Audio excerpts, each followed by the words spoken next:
workshop here at the NGO CSW 66 parallel event regarding demilitarization, gender and climate justice, connecting the dots. This is a workshop organized together by WILPF, the Women's League on International Peace and Freedom, and the Consortium on Gender, Security and Human Rights. And we're very happy to welcome you all here today at this workshop. As I mentioned before, and just to raise this point again, this event will be recorded, not the breakout rooms that we're going to have later, but particularly now the input at the beginning and as well the plenary session at the end. So if you don't want to be recognized, please turn off your cameras and perhaps also change your Zoom name, just to make sure that everyone feels comfortable in this space.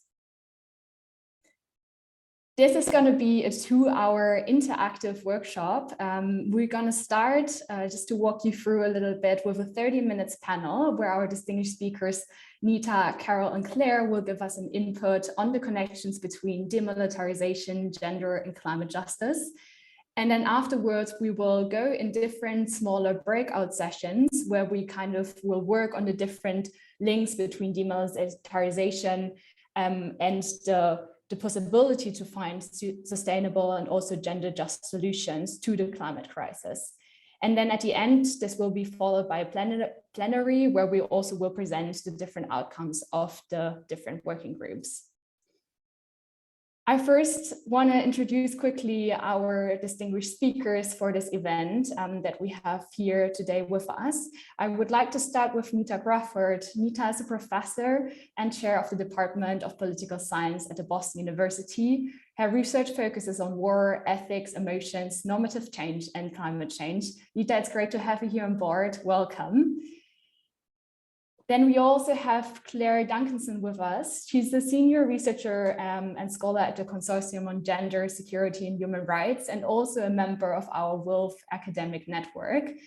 Claire's research interests lie at the intersection of international security, IR theory, and gender politics, and she applies her work to new theoretical insights about feminism, gender, and in particular masculinities to current international issues, such as, for example, military interventions. Welcome, Claire. It's great to have you here as well with us. Then we also have as a third speaker with us here, Carol Cohn. Carol is the director of the Consortium on Gender, Security and Human Rights and a member as well of the WILPF academic network. Her research focus or her interests focus on gender integration issues in US military, feminist approach to thinking about weapons of mass destruction, for example, the gender dimensions of contemporary armed conflicts, and the concept of vulnerability, insecurity, and humanitarian discourses. Carol, it's great to have you here. Welcome as well from our side.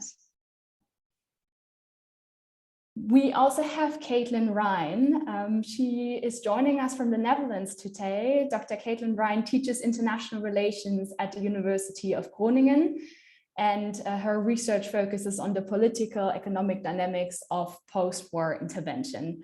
Welcome, Caitlin. It's great to have you here as well. And last but not least, we have Susan Jackson with us. She's an affiliated researcher in the Department of Economic History and International Relations at Stockholm University in Sweden, and a research consultant in sustainable business strategies for Momentum Novum in Germany. Susan researches militarization, political communication and corporations, focusing on the intersections of gender and inequality, supply chains, institutions, partnerships, and climate action. Welcome, Susan. It's great to have you here as well. And yes, I think then we are complete. I'm really sorry, I completely forgot to mention my name. I'm Michelle. It's really great to meet you all. And we have a team in the background that is facilitating this workshop here today. So we're all really looking forward to the next 2 hours with all of you. We are now, without further ado, going to go over to our input session by Neta, Carol, and Claire. I just want to quickly announce that if you have questions, you can post them in the chat. Unfortunately, due to time constraints, we decided not to have a Q&A after the input, but we will, however, collect your questions and send a follow-up email where we will address them and send you resources that will give you and provide you with certain input and answers to your questions. So please feel free to use the chat also to communicate. It's always great to have this as interactive as possible. Awesome. Then now I would really like to hand over to Neta and start with the 30 minutes input that we prepared. Neta.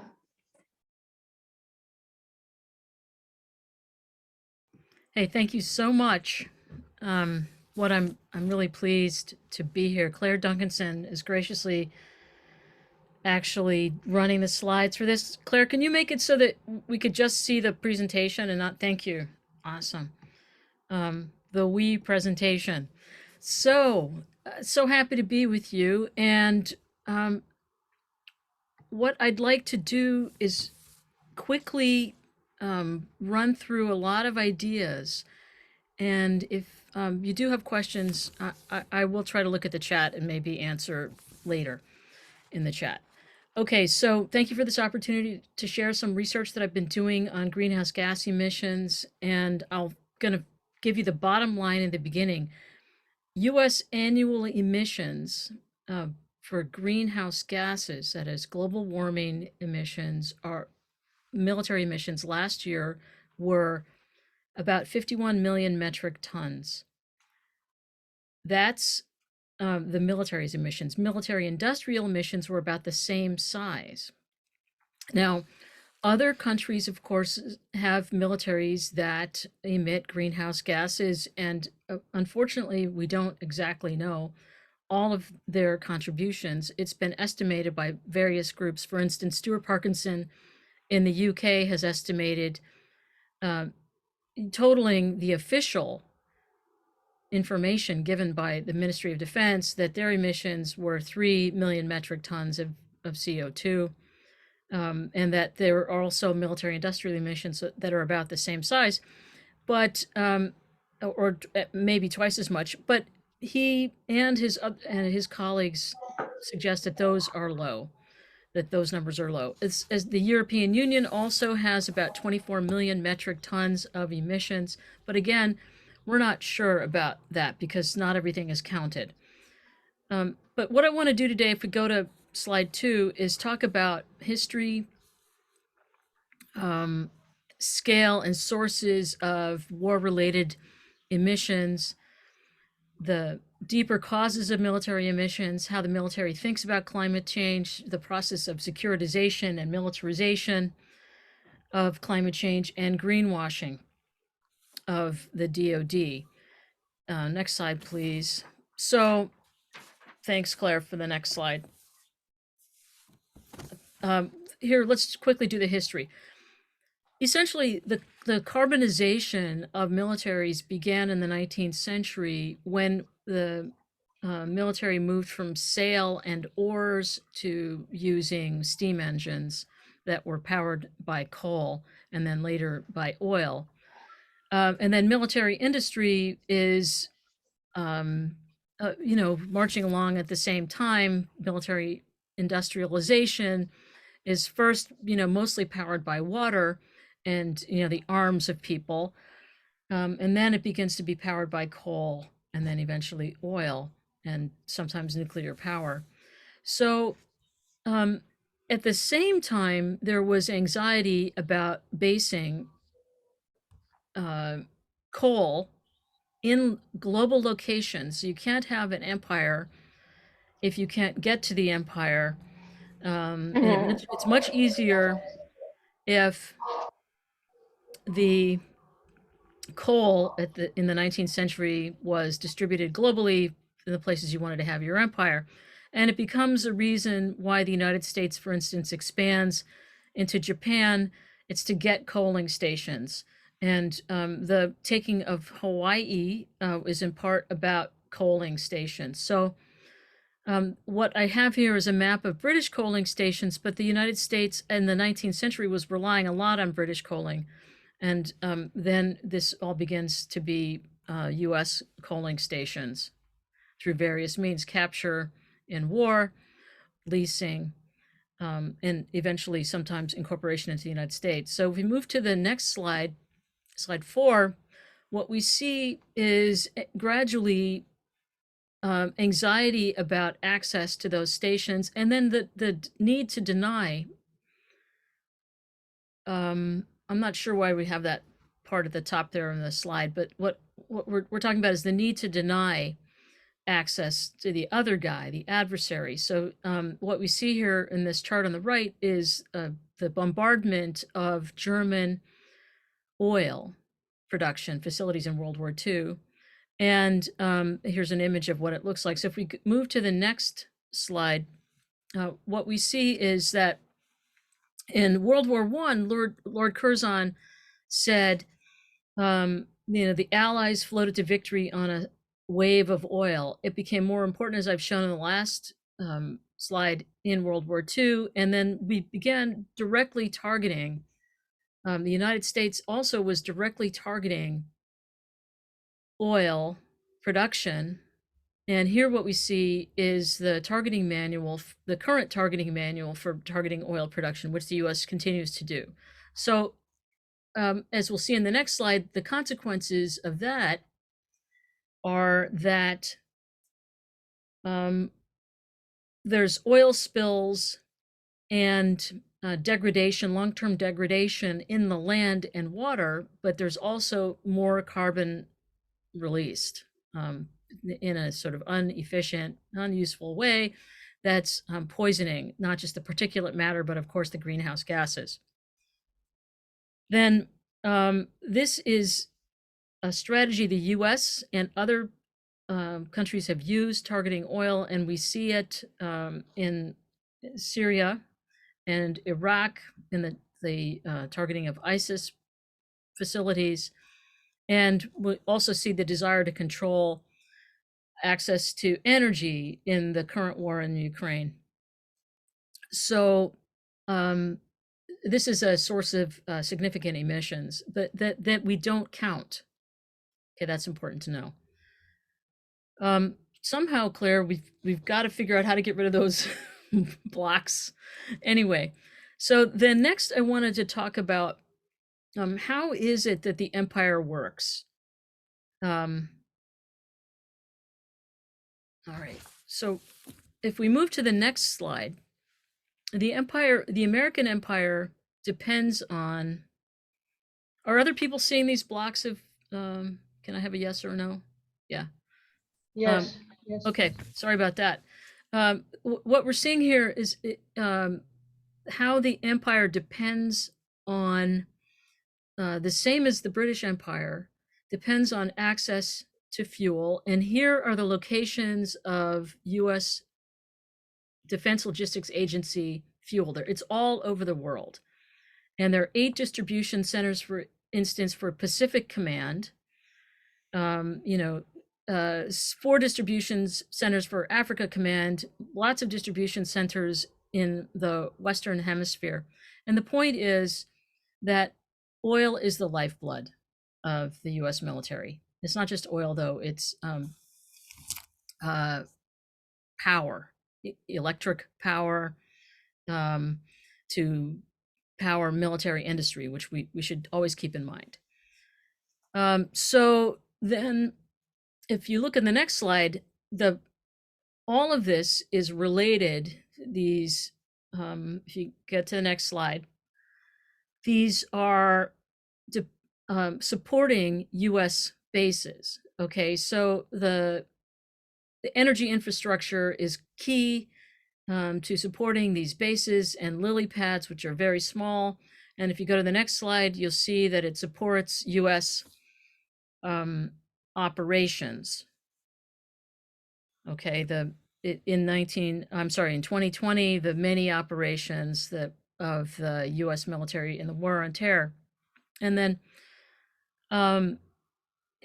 if you move to the next slide, what you're going to see is that the United States military emissions are correlated with its operations.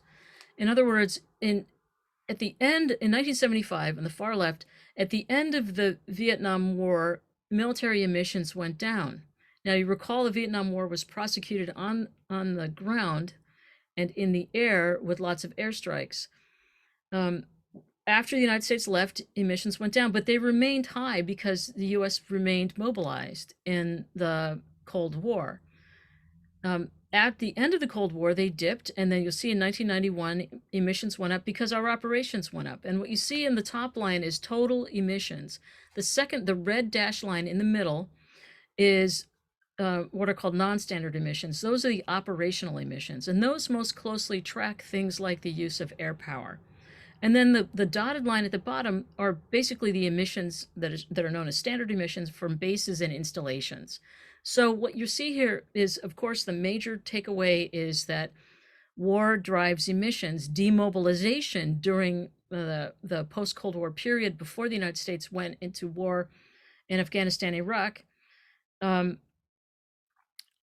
led to a decrease in emissions. And that's in part because the United States closed many military bases at home and some abroad and decreased operations.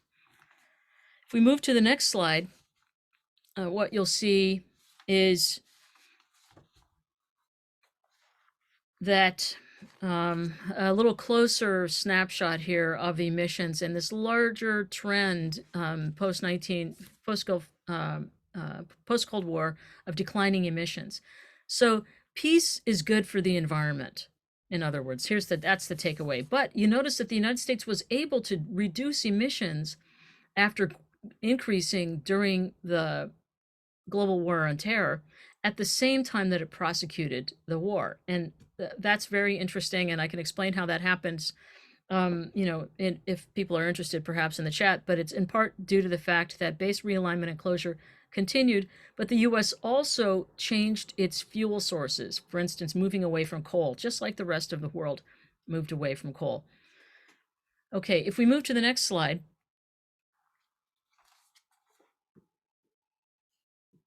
what you'll see is that most of the emissions are actually aircraft, right? Most of the operational emissions. And you see that Central Command on the bar on the far right is the one of the larger users. Northcom is the United States, the core. Okay, so I'm going to run through things very quickly now. I want to get to a couple punchlines.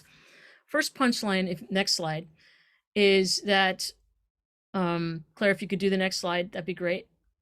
Is that the U.S. military's emissions are higher than many countries, and in fact, higher than most countries. If you go to the next slide, you'll see that military industrial emissions are, as I said, very significant. And here are the emissions, and again, they're going down, of the top 3 companies: Lockheed Martin, Northrop Grumman, and General Dynamics. And if you go to the next slide, what I'm going to show you is that the military and the national intelligence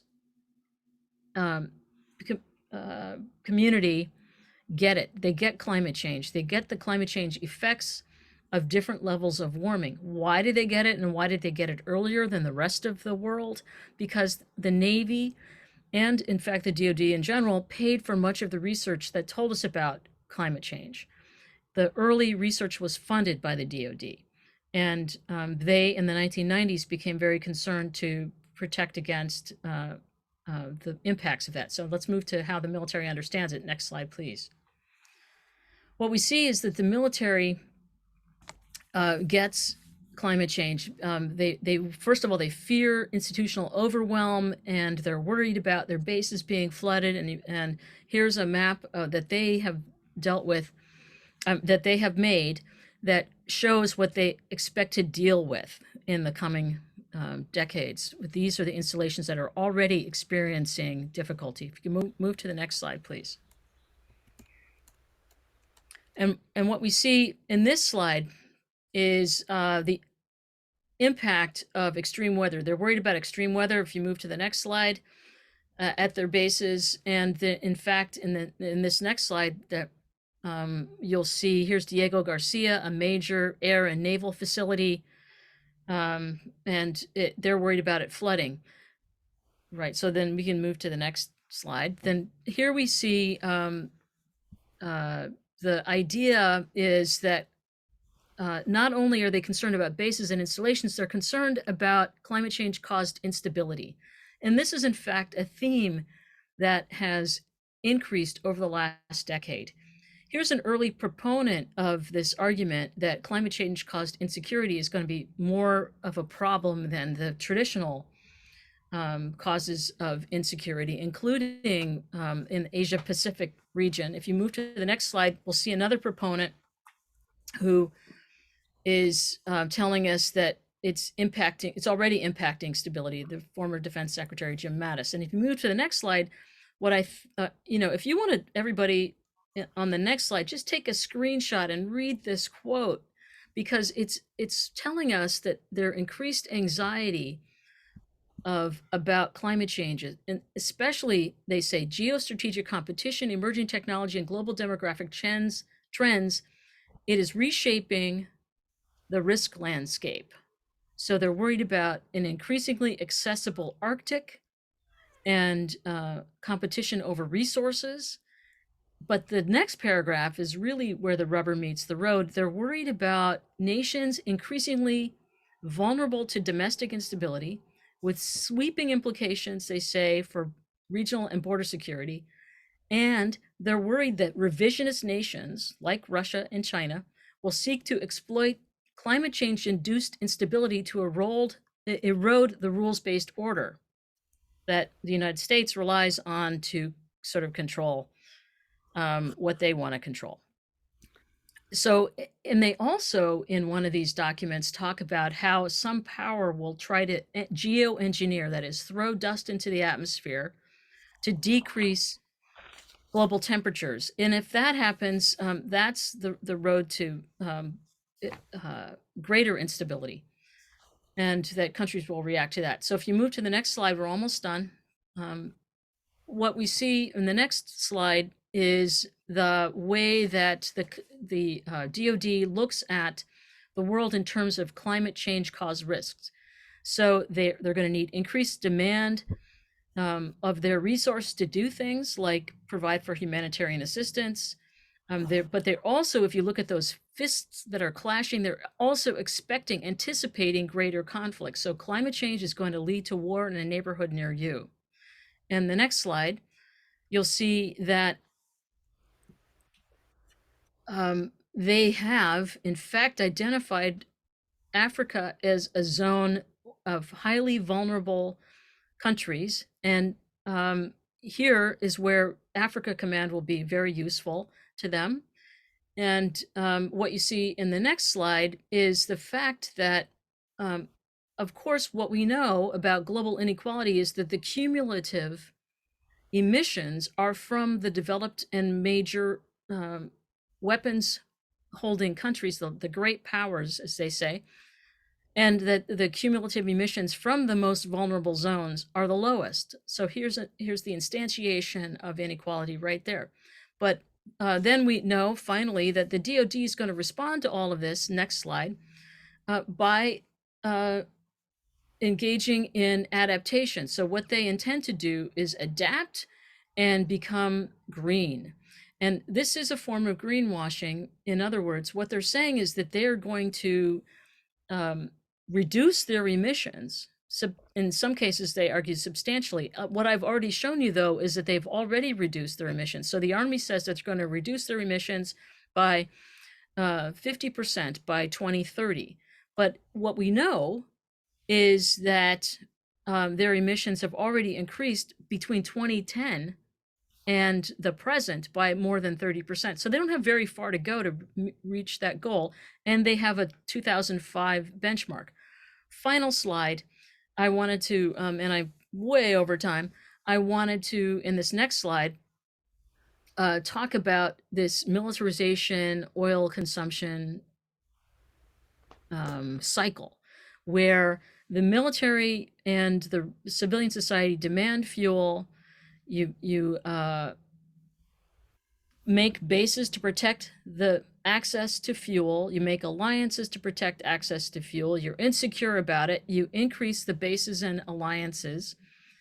And you could break out of that insecurity cycle by, and that's the arrow going to the bottom here, by diversifying your energy sources and using renewables. But because of the militarized mindset, what you do is you increase military spending, that's the middle column or middle row there, and arms purchases and your presence in oil and gas producing regions, and protect the lines of communication there, which leads to increased fuel consumption, which protects military and civilian demand. And so this cycle of militarization and civilian demand grows unless you can break out of that cycle.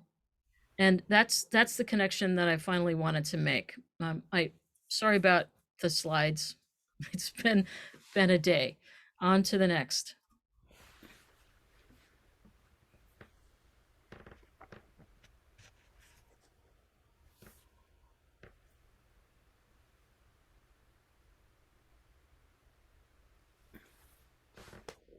Thank you so much, Neta. Thank you so much for this introduction. I think we can then just hand over straight away to Carol and Clara to continue.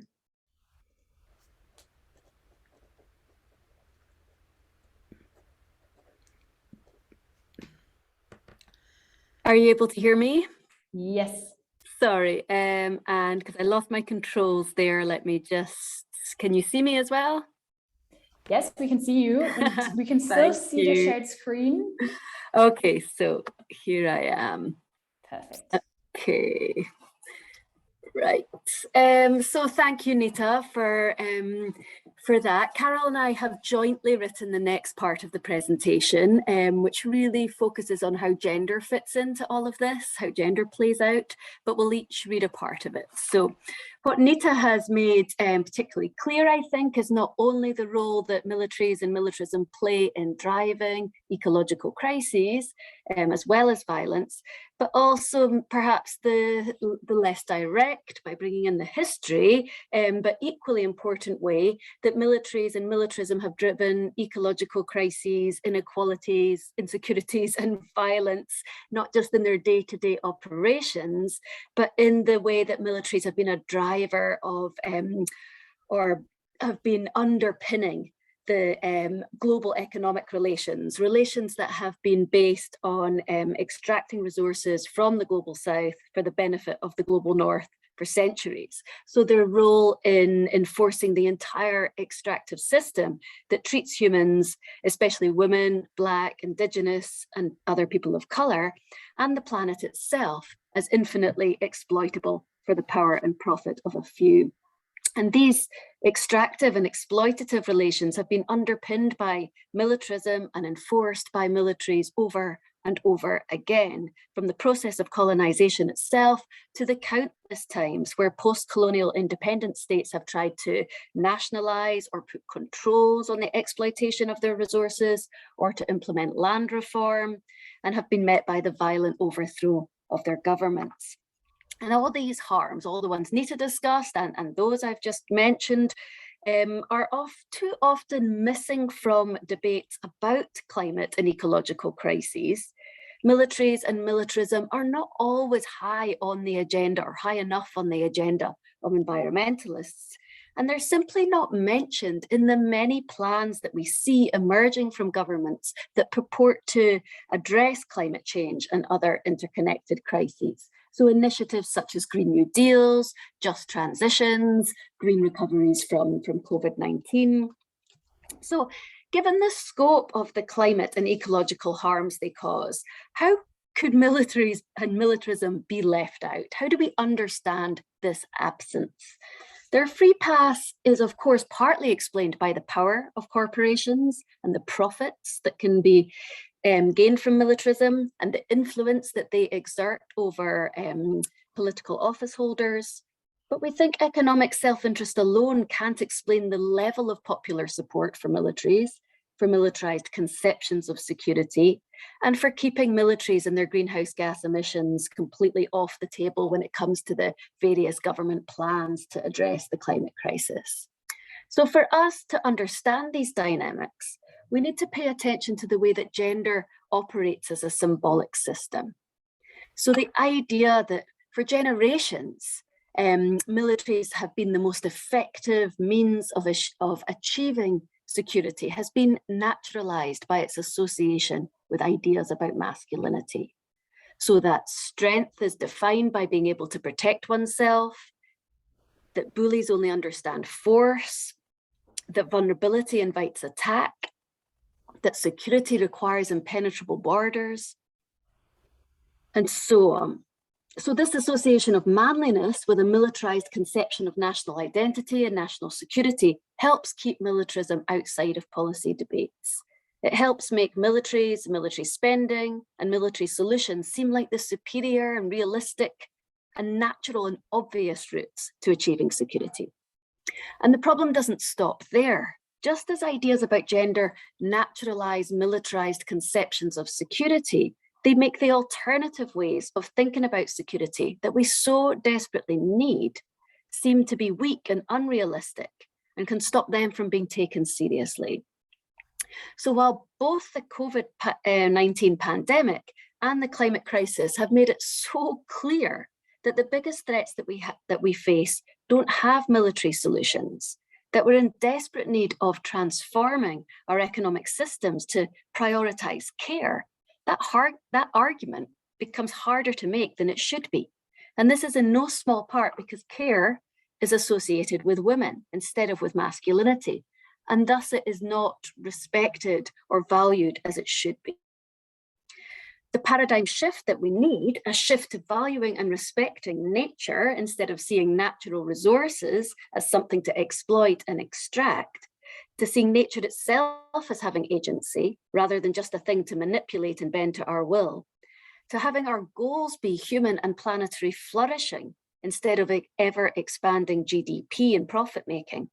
All these elements of the paradigm shift we need to provide real security are feminized, and thus they are devalued, easy to not take seriously and to dismiss as too soft, too idealistic, too unrealistic, when in fact they are the only realistic way to avoid climate catastrophe. So if we're serious about tackling climate change, it seems overwhelmingly clear that divesting from militarism is essential. And feminist analysis shows that passing divestment policies is going to be inextricable from challenging the gendered narratives that privilege and legitimize masculinized and militarized solutions and delegitimating the solutions we actually need. And over to Carol. Thank you, Claire. So, and that takes us to the last main point that we'd like to emphasize today, which is that the problem is not only militaries and militarism's role in creating and exacerbating the climate crisis. The problem is also, crucially, the way that a militarized conception of security is shaping the ways that powerful countries are responding to the climate crisis. So one of the dominant climate crisis policy discourses in the global north centers on the idea of climate security. And Neta showed you some aspects of this. I just want to say for now that this is not just an idea that's dominant in the military, but in many other governmental institutions as well. This climate security framework assumes that the climate crisis will disrupt weather and environmental systems, economic and social systems, will lead to large-scale displacement, and all of that will create instability, worsening tensions, and violent conflicts. And again, Neta showed you both in that chart and in the hand-punching graphic, this idea. Climate change is thought of as a threat multiplier, driving insecurity.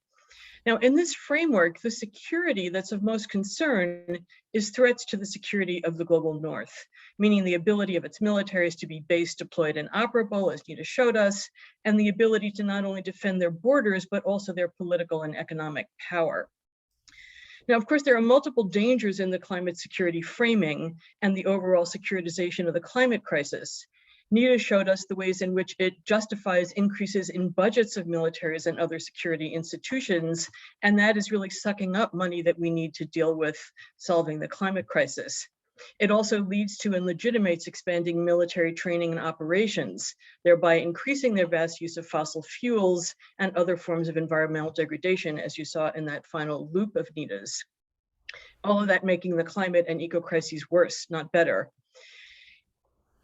It puts the preservation of the status quo as the goal when dealing with the climate crisis requires massive changes in the status quo if the countries that are least responsible for carbon emissions and where the most affected people live are ever going to get access to the resources they need to deal with the climate crisis.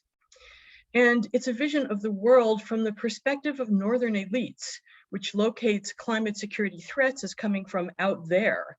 In other words, from its victims, from outsiders, from people in global south countries where the violence that threatens stability will supposedly occur, and from where displaced people will supposedly all be trying to flee, instead of correctly locating the threats to the planet as coming from the countries, militaries, and corporations that are actually most responsible for it. And then finally, and perhaps the worst thing about this, is that approaching the climate crisis as a security crisis completely misdirects our attention. If our intention, that is, if what we're trying to do is to head off the worst of the climate crisis and to even try to reverse it. It misdirects our attention because the climate crisis is not a crisis of security. It is a crisis of extractivist capitalism. That is, it is a crisis caused by a racist patriarchal capitalist system built on centuries of colonial plunder, practices of exploiting and extracting natural resources and labor from the global south and from marginalized communities in the global north, while dispossessing indigenous and other local communities of their land and livelihoods, driving both the inequalities and ecological crises. And it misdirects our attention because the climate crisis is not a crisis of security. It's a crisis of a white Western masculinist framing of the relationship between humanity and nature. That is, it is a crisis that is a reflection of Western white male-dominated philosophical and religious traditions in which man is seen as separate from and independent of nature, his proper role to dominate her and bend her to his will. While, as indigenous peoples and feminists around the world have long argued, this is a fundamental misunderstanding of humanity's relation to the rest of nature. It fails to recognize that not only do we need to take care of nature, but that nature takes care of us, that we are part of nature, that humankind is just one species among many on this planet, and that our fundamental relationship to the more than human world is one of complex interdependence and reciprocity. So to say that the climate crisis is a crisis of extractivist capitalism and the Western masculinist mindset that underpins it is not to ignore that the climate crisis will in fact cause tremendous insecurity, human insecurity in people's lives. But it's just wildly reductive to call the climate crisis a security crisis. It is a human and species-wide disaster of catastrophic scale. And the answer has to be to transform the root causes of this catastrophe, not to try to enhance security through ever greater militarization. So what we really need is nothing short of a paradigm shift, one that rejects militarism as the path to security and instead calls for a feminist green transformation, a restructuring of production, consumption, and the political economic relations along truly sustainable pathways, drawing on everything from feminist analysis to the kinds of knowledge that indigenous people and people living on the land for generations already have, but that does not now get recognized as knowledge by powerful institutions. So what we'd like to do in the breakout groups we're about to have is to tap into some of that knowledge now, to look at what's possible if we demilitarize and instead use our resources to build peace that is both politically and environmentally sustainable. And that takes us to the breakout groups part of this workshop. And Claire, I'll turn it back over to you to describe what will happen in those groups. Wonderful, thank you, Carol. Yes, so the plan now is for us to break into 4 groups, and that will happen automatically. Each group will have a facilitator and a rapporteur and a Miro board. So we'll spend about 40 to 45 minutes in the breakout groups on a specific task that I'm just about to outline. And then we'll report back and come back together for a 20-minute plenary where the rapporteurs will report back on what we've been discussing. So the task at hand, I'm going to share my screen again. Bear with me. Okay. Okay, So hopefully you can all see that. We want you to imagine in your breakout groups that you're in a country that's emerging from armed conflict. And there are some of the, there are obviously huge challenges facing this country. And here are some of them. If we're thinking about building gender just, sustainable peace. So, for example, in both rural and in urban areas, people's means of livelihood will likely have been destroyed and many people will have been displaced. Infrastructure will likely have been destroyed, and that includes, excuse me, healthcare centres and schools, roads and bridges, electricity and water supply, so physical and social infrastructure. Land has been degraded or made unusable because of unexploded munitions, toxic pollution of land, lakes, rivers and streams. And there's significant damage to ecosystems because of the wartime intensification of already damaging extraction to fund the war, because of military destruction of natural environments as part of, say, counterinsurgency strategies, as well as the pollution of the environment with fossil fuels and other toxic chemicals. And war-created lack of access to food and fuel, as it often does, has led people to cut down forests and overhunt populations of wild animals after their domestic livestock have been killed. So there's all these challenges. But we want you to imagine that the country decides to demilitarize, and this frees up significant amounts of resources. So we want you to think about, if you're in the government of this country, what you would do with this freed up resource to build sustainable peace.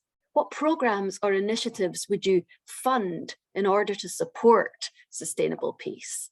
And we want you to think carefully about how those programs could simultaneously progress three different goals. The first goal being, how could these programs create and support people's livelihoods, respond to people's post-war needs? Because there's no peace on a trashed planet, we want you also to think about how these projects or programs or initiatives could contribute to sustainability, to restoring nature and biodiversity in the aftermath of war. And thirdly, how could these programs or initiatives contribute to transforming inequalities? If we think about the way that inequalities are what drive war in the first place, then we need for sustainable peace programs that will challenge that inequality in order to consolidate the peace. So that's your task. You will see on the when you break out into your breakout groups, you will see a Miro board, which Michelle is showing you now. And that will hopefully act as a prompt, because you can see those three goals that I just mentioned at the top. And you will fill in on the white sticky paper there the description of the program you come up with. And we want you to think of loads. You know, it's fine if you come up with one or two, but if you come up with 7 or 8, wonderful as well. And then with each of the programs you think of, we want you under the yellow sticky note there to think of the ways in which that program will support livelihoods and meet needs, and your rapporteur will be noting them down. Under the orange sticky, your rapporteur will be noting down the ways in which the project contributes to restoration of nature. And under the blue sticky there, the rapporteur will note down all your ideas as to how this program can tackle the inequalities. So as I say, 40 to 45 minutes to do that. When we all return back together, we will we'll share some examples. We've got one example that we'll share with you now, just to make this more concrete. So as an example, the program you might come up with might be something like a community solar energy initiative. Okay, so this is about communities sourcing their own energy from renewable sources and using local democratic processes to ensure that that energy is shared equitably in the community. Elements of this project might be, you know, both women and men trained in the installation and the maintenance of the solar panels, and that these jobs would be well paid. They'd be state funded, and there'd be careful attention paid to healthy working conditions. And the thinking is there that kind of a project supports livelihoods and meets needs, because women and men have a need for livelihoods in the aftermath of war, often, as I mentioned, when traditional livelihoods have been disrupted.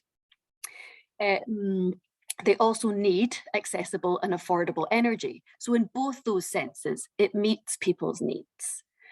Because it's a renewable energy project, as solar, it also contributes to sustainable development. It contributes to a transition away from extremely polluting fossil fuels. So although not, you know, not completely free of pollution and environmental impacts, it's still better than fossil fuels. And we might say that this kind of program tackles inequalities because of the attention that's paid to ensuring that it provides them lots of employment for different groups. That can help us address inequalities between groups in the aftermath of war. We might be able to think of more ways in which this kind of a program hits our 3 goals, but that's just some to try and make this task seem more concrete. We want you to be thinking about anything from micro projects to nationwide macro initiatives that would help this post-war country recover from war and put those resources freed up from demilitarization to good use. So I hope that's clear. Each group, as I say, has a facilitator who can help keep you on track and help clarify the task. So we have 40 minutes for this, and then we will meet back up again in plenary. But I'd like to say if Carol, Michelle, if I missed anything there, do chip in before we break out. All good? All good. So the task's also in the chat, you can see, so that's another reminder. Sounds great. Thank you so much, Carol, Claire, and Neta so far. And I think Laura's getting the breakout rooms ready in the background. So in a second, you should be distributed to the respective workout or breakout room, and then we can all get started. Okay, so you should see now a sign which assigns you to a breakout room, and you can just join.